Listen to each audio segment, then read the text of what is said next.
matagal-tagal tayong walang vlog dahil naging busy tayo sa ating trabaho. Pero for today's video, will be quite sentimental at very important for me. Sa video na ito, gusto kong i-flex sa inyo ang aking naging cross-stitch project for almost 4 years. Imagine, 4 years. Okay? So, I'm show you 1, 2, 3, up! Tada! Natapos ko rin siya, guys. Almost 4 years ko siya pinabangon.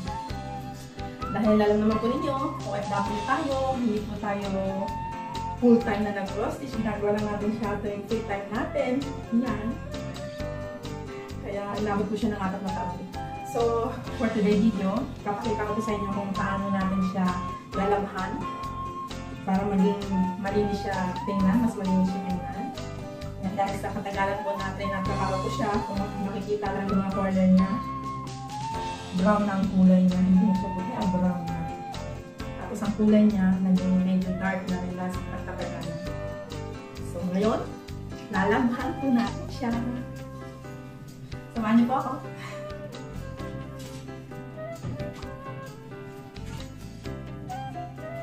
So guys, ihanda natin ang ating sampayan. Ito, sampayan.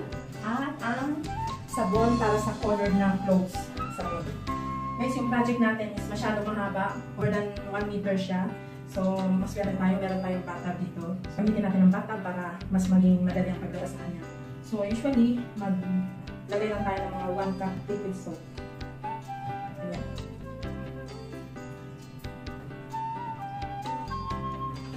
Ganyan. Tapos, pabulain na natin siya, guys. Pabulain natin yung tubig.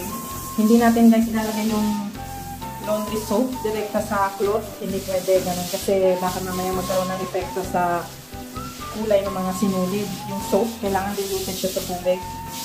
Ayan. Saka natin siya isa-soak na mga ilang minuto. So, ayan guys, hindi natin kailangan masyadong maraming tubig. Sapat lang na ibabad natin yung tela.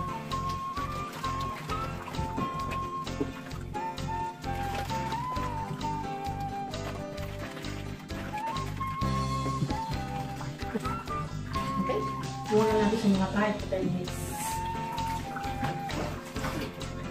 Hindi natin kailangan pusutin. Para ilalaro lang natin siya sa tubig. Ayan. So guys, lumipas yung 5 to 10 minutes. Kung makikita nyo, ang tubig. Hindi na puti yung tubig, naging brown-brown na siya. Hindi natin makita masyado dahil yung ilaw ng CR ay yellow rin. Okay, so ganyan. Hindi natin siya patagalin guys. Okay. Laro-laro lang natin sa tubig.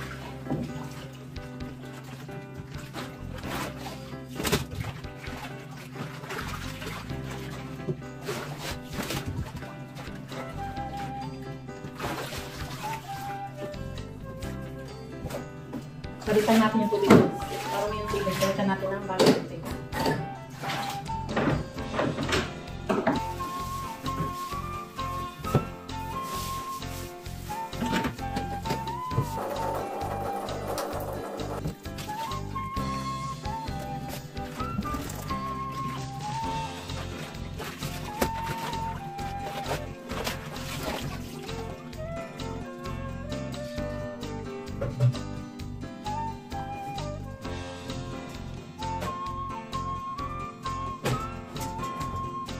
So, yun guys, mabilisan lang na paglabas sa ating cross-stitch project para matanggal ang kanyang talikod.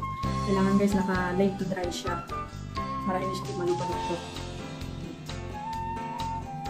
Kailangan nakalapag siya ng ganyan.